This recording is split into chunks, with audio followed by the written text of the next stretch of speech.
Hey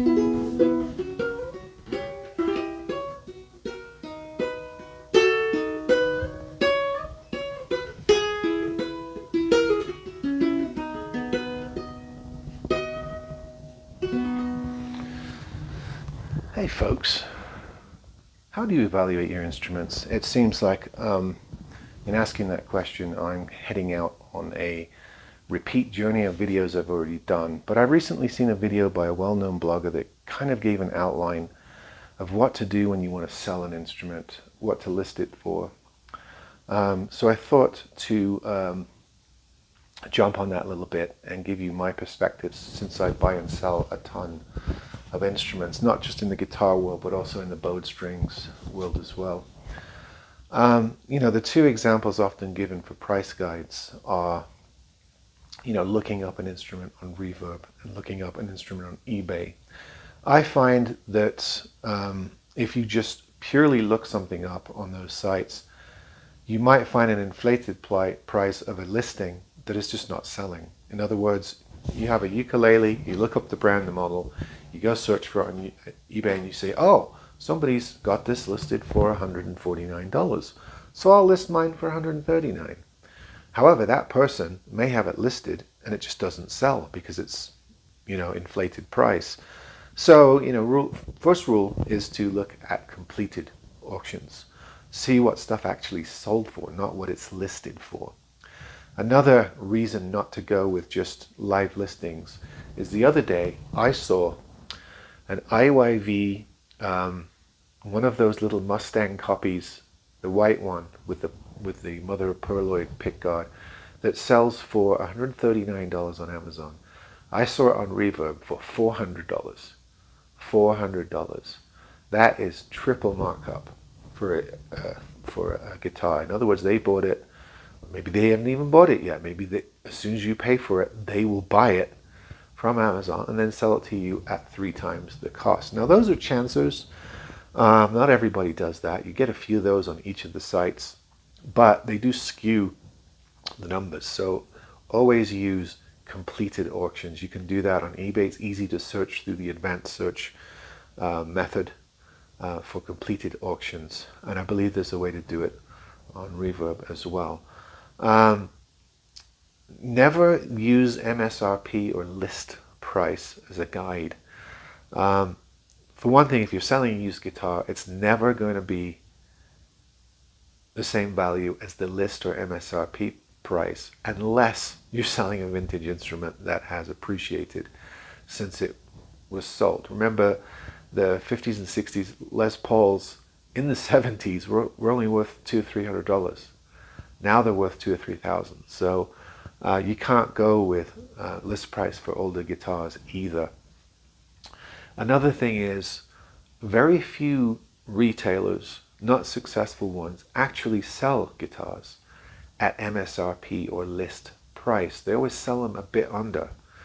For instance, this guitar here might have an MSRP, this ukulele rather, might have an MSRP of, let's say, $149. But all the people that sell this guitar are selling it at $129. So it's better to go with the going sell price, the price that people like Sweetwater, not even Sweetwater, because that would be new, that would be a new price, but any vendor that's selling used instruments, look at their sold or completed listings and use that as a guide. Reverb gives you a prompt. If you're listing a popular instrument, it will actually tell you this is what it's worth.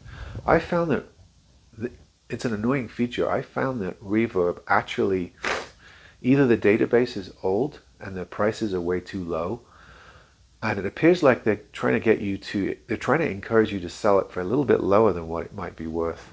Now, there's a couple of reasons for that. Number one, Reverb is interested in a quick sale. They don't want your stuff listed for months and months and months. They'd rather you list it and you get a buyer right away and then you list more. So be aware that their price prompts may be a little bit old, the database might be old, or they're trying to push a quick sale. If you want to sell your instrument, you're moving and you have to sell it in a week, maybe you could take that advice for that price range and offer your instrument within that price range. Otherwise, just know that it tends to be a little bit on the low side. Now, eBay doesn't do that. They don't do a price prompt so far, and I hope they don't. I find it really annoying. So with them, it's better to just look at what something's sold for. Now, you may have an instrument that you can't find represented on eBay or Reverb. This instrument right here is a new Mirio ukulele. It sells, I think, for about $139 new on Amazon, and there aren't any listings on eBay and Reverb because A, it's not been out very long and it hasn't really made it to the used market yet. So there are no examples to go off when listing on Reverb or eBay. So what I normally do is I take what it's going for new, and then I take a percentage off if I'm selling it used. If it's in excellent condition, if it's like new, maybe only 5-10%. If it's got some dings or issues or some wear, maybe more like 25%, or 2/3 of the original price. Unless you have something vintage, if you're selling a used, worn version, it's never going to be worth the new price anymore. A lot of people make that mistake, or list things hopefully, and it just sits there for months. If it's selling for 149 or 129 new, and I've got a used one with some some wear on it, it's only going to be worth 89, 79, something like that, and that's what I've got to sell it for.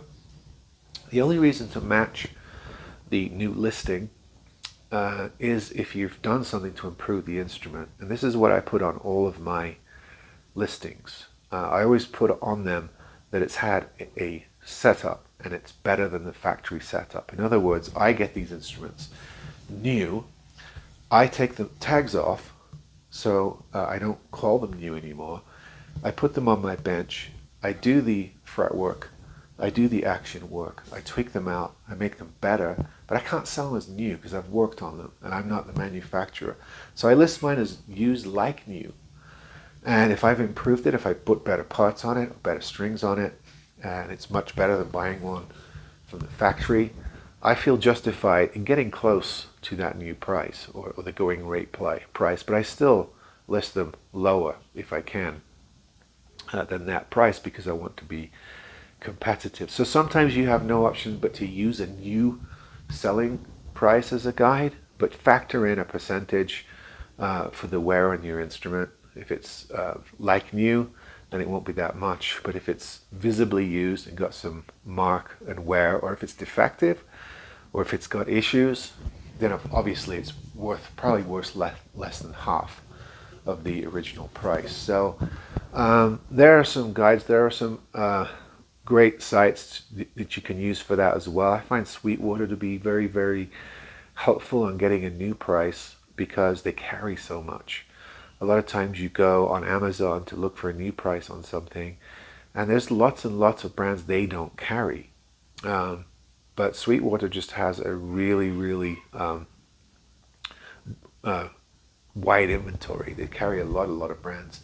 Maybe you find Guitar Center and Musician's Friend useful for that. The problem with them, I find that Guitar Center don't upgrade their sites often enough.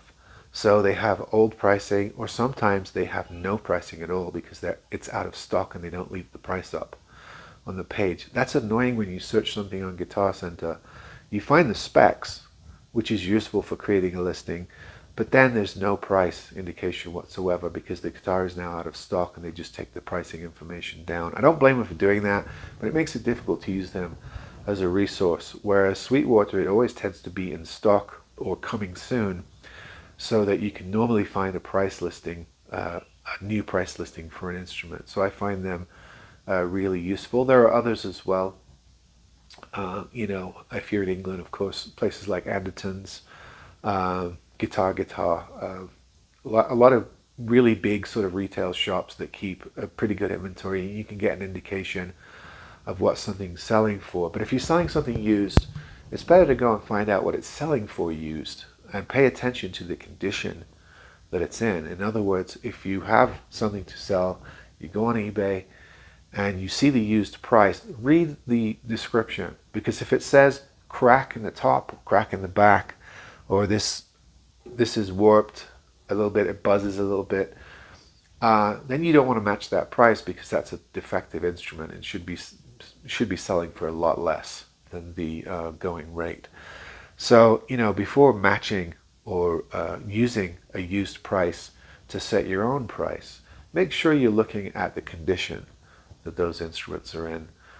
So those are some quick tips on gaining values for instruments. It's not as easy to comb through Craigslist and Facebook market listings, but you can. If you have something you can't find an example of on eBay or Reverb, perhaps do a search on Facebook Marketplace. You'll get a listing in some other region, but at least it will give you a price indication. All right, folks, hope that's helpful. See you on the next one.